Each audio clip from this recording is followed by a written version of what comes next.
नमस्कार दोस्तों। आज की क्राइम की कहानी में एक ऐसी कहानी है जिसपे यकीन करना बहुत ही मुश्किल है कि कैसे एक लड़की ने लड़के का वेश बदलकर कई लड़कियों को धोखा दिया। हो सकता है पहली बार में आप इस पर यकीन भी न करें, लेकिन ये पूरी घटना सच्ची है। आज क्राइम की कहानी में उसी कृष्णा सेन उर्फ स्वीटी की कहानी, जिस पर बॉलीवुड में एक फिल्म भी बन रही है। तो चलिए दोस्तों, इस क्राइम की कहानी को हम लोग शुरू करते हैं। एक लड़की ने दूसरी लड़की को ही लड़का समझकर लव मैरिज की। 4 सालों तक दोनों साथ भी रहे। फिर भी लड़की को नहीं पता चला कि जिस दूल्हे के साथ उसने 7 फेरे लिए असल में वो लड़का ही नहीं। कहानी सिर्फ इतनी ही नहीं है, उसी लड़की ने खुद को लड़का बताते हुए दूसरी शादी भी रचा ली। यहां तक कि दोनों बीवियों को साथ साथ रखने भी लगा। तब भी उसकी असलियत सामने नहीं आई। पर पैसों के लिए धमकी देने और पहली बीवी के रहते हुए दूसरी शादी करने से नाराज होकर पहली पत्नी ने पुलिस में शिकायत दर्ज करा दी। इसके बाद पुलिस की हिरासत में पता चला कि जिस पति को उठाकर थाने वो लाई है, असल में वो मर्द ही नहीं है बल्कि एक लड़की है। अब क्राइम की ये कहानी शायद आपको अटपटी लगे। हो सकता है पहली बार में आप इस पर यकीन भी ना करें, लेकिन ये पूरी घटना सच्ची है।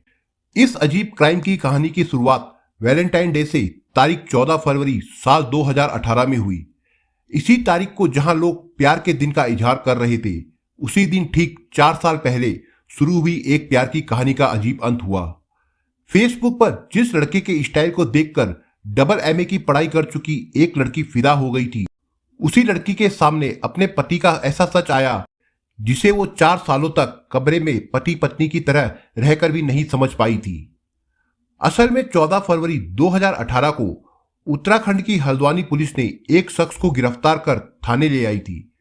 उस शख्स का नाम था कृष्णा सेन। उस समय उसकी उम्र करीब 29 साल थी।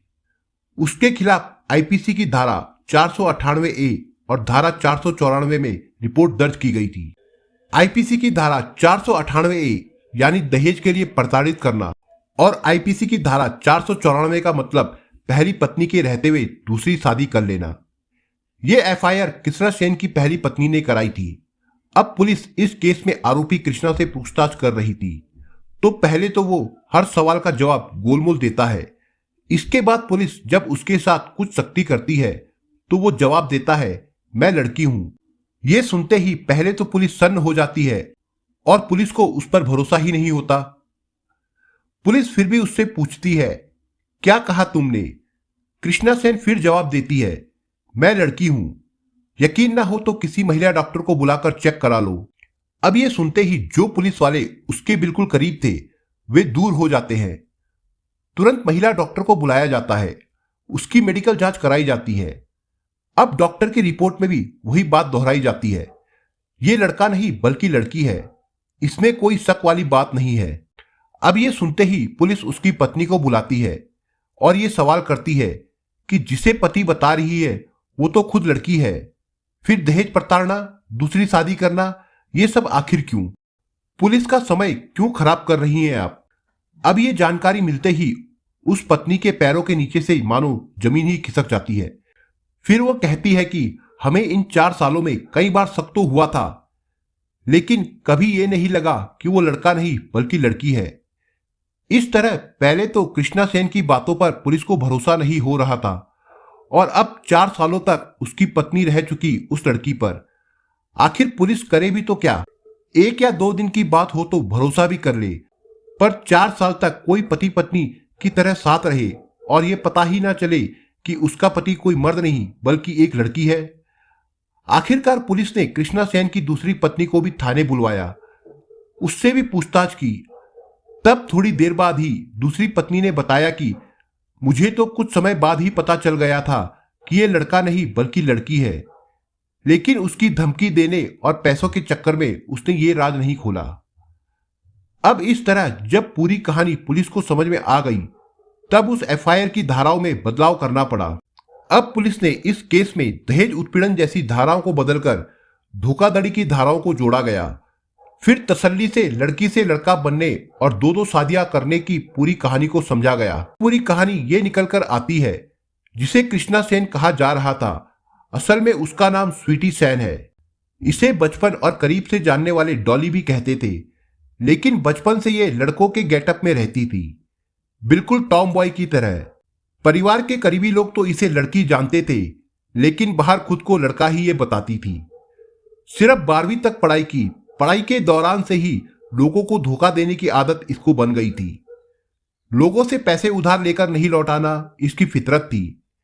ऐसी हरकतों का घर में पिता काफी विरोध करते थे, लेकिन स्वीटी को इससे कोई फर्क नहीं पड़ता था। इसका पूरा परिवार यूपी के बिजनौर के धामपुर का रहने वाला था। उम्र के साथ इसका सातिरपना बढ़ता ही गया। लड़कों की तरह रहना, सिर्फ लड़कों से दोस्ती करना और किसी को झांसे में लेकर पैसे ऐंठना, इसी से ऐशो आराम की जिंदगी जीना, फिर बड़ी गाड़ी में घूमना और उसी के सहारे दूसरे को बिजनेस में पैसे लगाने का ऑफर देकर पैसे ले लेना।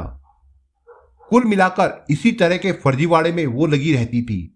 लेकिन अब बड़ा हाथ मारने के लिए उसने लड़का रहकर ही लड़की से शादी कर पैसे कमाने की साजिश रखी। इसी साजिश को पूरा करने के लिए उसने सोशल मीडिया का सहारा लिया। इसकी शुरुआत हुई साल 2012 से। स्वीटी सेन ने कृष्णा सेन के नाम से एक फेसबुक प्रोफाइल बनाया। उस पर कई लड़कों के ग्रुप वाली फोटो अपलोड की। खुद को यूपी के अलीगढ़ में सीएफएल फैक्ट्री का कारोबारी बताया। पर फेसबुक के मेन प्रोफाइल फोटो पर हॉलीवुड एक्टर लियोनार्डो डिकार्पियो की फोटो लगा दी। अब इसी प्रोफाइल से एक लड़की को फ्रेंड रिक्वेस्ट भेज दी। लड़की भी कृष्णा सेन का प्रोफाइल और स्टेटस देखकर उसके फ्रेंड लिस्ट में जुड़ गई। अब फिर दोनों में बातचीत शुरू हो जाती है।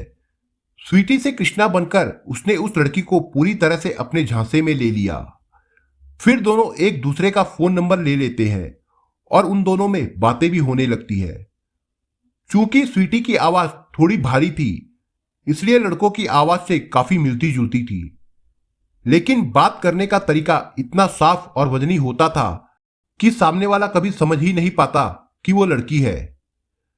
इस तरह उत्तराखंड के काठ गोदाम की रहने वाली लड़की उसकी बातों में आ गई। ये खुद डबल एमए की पढ़ाई कर चुकी थी, इंग्लिश और साइकोलॉजी से, लेकिन कभी कृष्णा को समझ नहीं पाई। दोनों एक बार नैनीताल में मुलाकात भी करते हैं। पहली मुलाकात के दौरान ही कृष्णा बड़ी सफारी कार लेकर पहुंचती है। इसे देखकर वो लड़की काफी इंप्रेस हो जाती है। फिर दोनों की बात शादी तक पहुंच जाती है। अब दोनों के परिवार के लोग मिलते हैं। लड़की के पिता की 2007 में ही मौत हो गई थी। घर में मां और छोटा भाई था। लड़की की उंगलियों में बचपन से एक बीमारी थी, जिसकी वजह से उसे काफी दिक्कत भी रहती थी। ऐसे में परिवार भी उसकी शादी को लेकर परेशान था। ऐसे हाल में कृष्णा एक महिला को अपनी मां और एक शख्स को भाई बताकर लड़की के घर रिश्ता लेकर आती है। कृष्णा की मां कहती है कि बेटे का बिजनेस बहुत अच्छा चल रहा है, बढ़िया कमाई है, इसलिए लड़की के परिवार से हमें कोई दहेज नहीं चाहिए, हम सादगी से शादी कर लेंगे। यह भी बताया कि कृष्णा अभी पिता के साथ अलीगढ़ में सीएफएल बल्ब का बिजनेस कर रहा है। बाद में हरिद्वार में भी एक फैक्ट्री शुरू करने की योजना है। यह सुनकर लड़की और उसकी मां ने तुरंत हामी भर दी। लड़की के पिता की मौत का कृष्णा ने इमोशनल फायदा भी उठाया था। उस कृष्णा ने यह भी कह दिया कि उसके होने वाले ससुर नहीं है, ऐसे में उनके परिवार की जिम्मेदारी भी वही उठाएगा। किसी भी स्थिति में वो उनकी आर्थिक मदद भी करेगा। अब ऐसी बातों से भला कौन परिवार खुश नहीं होता, इसलिए शादी भी तय कर दी गई। बकायदा मई 2013 में कृष्णा और उस लड़की की सगाई हुई। सगाई के दौरान ही कृष्णा हरिद्वार में सीएफएल यूनिट लगाने के लिए पूरा प्रोजेक्ट प्लान भी ले आया था, जिसे देखकर लड़की के परिवार वाले और खुश हो गए। चूंकि कृष्णा बिल्कुल लड़कों वाले गेटअप में हमेशा बन ठन कर रहता था, लेटेस्ट मोबाइल फोन, महंगी गाड़ी और चाल ढाल बिल्कुल लड़कों के जैसे, इसलिए सगाई में भी किसी को शक नहीं हुआ उस पर। इसके बाद 14 फरवरी 2014 को दोनों की शादी हो जाती है।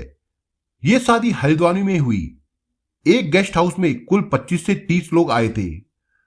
शादी में कृष्णा की तरफ से उसकी मां नहीं आई थी, बाकी करीबी दोस्त आए थे। शादी के बाद हल्द्वानी के पास ही तिकोनिया इलाके में 3 बेडरूम सेट किराए पर लेकर पति और पत्नी रहने लगे। अब शुरू होती है यहां से असली कहानी कि आखिर शादी के बाद भी लड़की से लड़का बने कृष्णा की पोल क्यों नहीं खुल पाती है। दरअसल इस बारे में कृष्णा की पत्नी ने ही खुद पूरी कहानी बताई थी। जिसमें सुहाग रात से लेकर कृष्णा की गिरफ्तारी तक पूरी कहानी है। सुहाग रात के बारे में भी पहली पत्नी ने बताया कि उस रात कमरे में आने के बाद कृष्णा ने अलमारी से ब्लैक शर्ट और रेड टी शर्ट निकाली। इसके बाद वो बाथरूम में कपड़े चेंज करने चला गया। तभी मुझे अजीब लगा कि कपड़े चेंज करने के लिए बाथरूम क्यों गया। जब कपड़े चेंज करके आया तो उससे वजह पूछी, तब बताया कि मुझे सामने कपड़े बदलने में शर्म आ रही थी। ये सुनकर लगा कि हाँ, कुछ लोगों को शुरू में ये अटपटा लगता है। इसके बाद रात में लाइट बंद कर हम दोनों ने कुछ देर तक एक दूसरे को गले लगाया। फिर उसने किस किया। फिर थोड़ी देर बाद ही बोला कि आज बहुत थकान है, मुझे नींद आ रही है। ये कहकर सो गया। इसके अगले दिन सुबह होते ही शेविंग भी की, बिल्कुल वैसे ही जैसे कोई मर्द करता है। इसके बाद बिजनेस के सिलसिले से बाहर चला गया। इस तरह बिजनेस के नाम पर 10 से 15 दिन के लिए बाहर रहना और फिर घर आकर थके होने की बात कहना। इन 4 सालों में कभी भी उसने अपनी बीवी की आंखों के सामने कपड़े भी नहीं बदले थे। हमेशा बाथरूम या कमरे को बंद करके ही कपड़े चेंज करता था। पहली पत्नी ने एक इंटरव्यू में बताया कि कृष्णा के सीने को लेकर एक बार टोका भी था। ये कहा था कि कई बार देखने पर और गले मिलने पर उसका सीना लड़कियों जैसा महसूस होता है।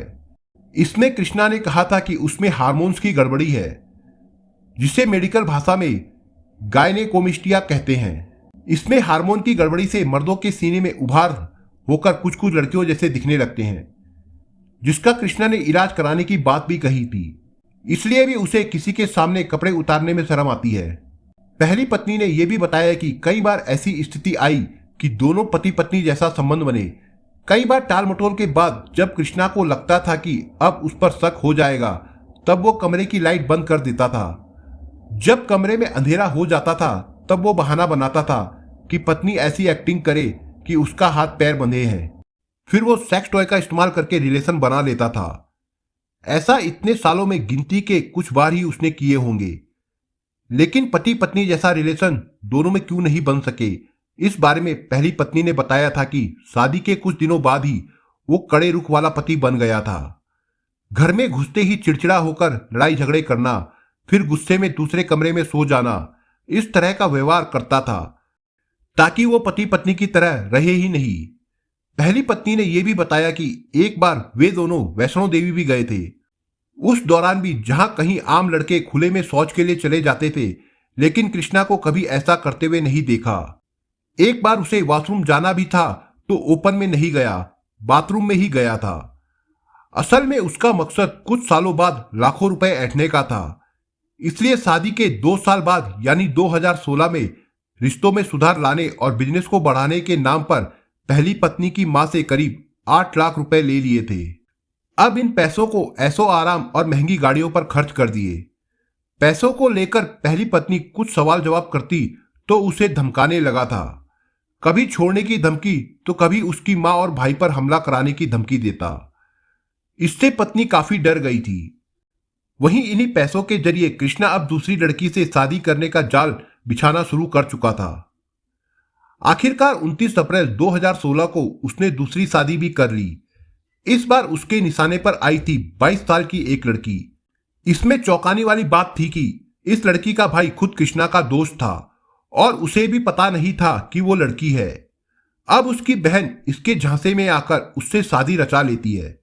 अब इस बारे में पहली पत्नी को जानकारी हुई तो उसने विरोध किया, पर इस पर कृष्णा ने उसे खूब धमकाया और उसके परिवार को मरवाने की धमकी दे डाली। इसके साथ ही कृष्णा ने दोनों पत्नियों को कुछ समय के लिए साथ भी रख लिया।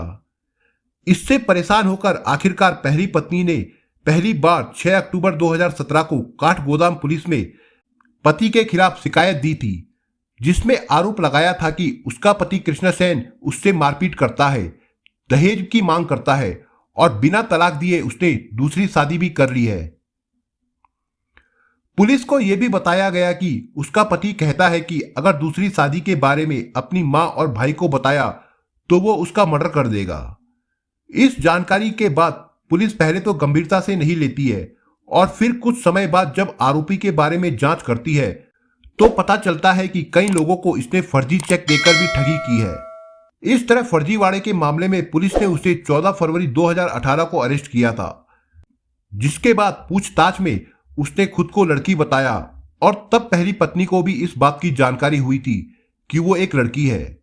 हालांकि दूसरी पत्नी को शुरुआत के कुछ महीनों में ही पता चल गया था कि कृष्णा कोई लड़का नहीं बल्कि लड़की है, लेकिन उसने अपनी मर्जी से उसके प्यार में फंसकर शादी की थी, इसलिए खुलकर किसी को कुछ भी नहीं कह पा रही थी। लेकिन पुलिस और पूरी दुनिया के सामने जब उसकी असलियत आ गई, तब उसने कृष्णा उर्फ स्वीटी के साथ रहने के लिए मना कर दिया था और जेल भिजवाने में गवाह देने को तैयार हो गई थी। पुलिस की जांच में यह भी पता चला कि उसके पास कई आधार कार्ड है। किसी आधार कार्ड में उसकी जन्म तिथि 1990 है तो किसी में 1993। लोकेशन भी अलग अलग है। पुलिस की जांच में यह भी पता चला कि ये एक या दो नहीं बल्कि दर्जनों लोगों से धोखाधड़ी कर चुका है। किसी से जमीन के नाम पर फर्जीवाड़ा तो किसी को पैसे लेकर नहीं लौटाने का मामला। यहां तक कि उसके इन फर्जीवाड़ों में उसकी मां और भाई को भी जानकारी थी, लेकिन वो लोग भी उसका ज्यादा विरोध नहीं कर पाते थे। तो दोस्तों, ये थी आज की क्राइम की स्टोरी, जिसमें आप देख सकते हैं कि कैसे एक लड़की ने लड़के का भेष बदलकर दो दो लड़कियों को बेवकूफ बनाया। तो दोस्तों, अगर आपको ये कहानी पसंद आई तो हमें अपने कमेंटों के द्वारा जरूर बताएं। और दोस्तों, वीडियो को लाइक, शेयर और चैनल को सब्सक्राइब जरूर करिए। तो अलविदा दोस्तों, मिलते हैं आपसे एक और क्राइम की नई कहानी में। धन्यवाद।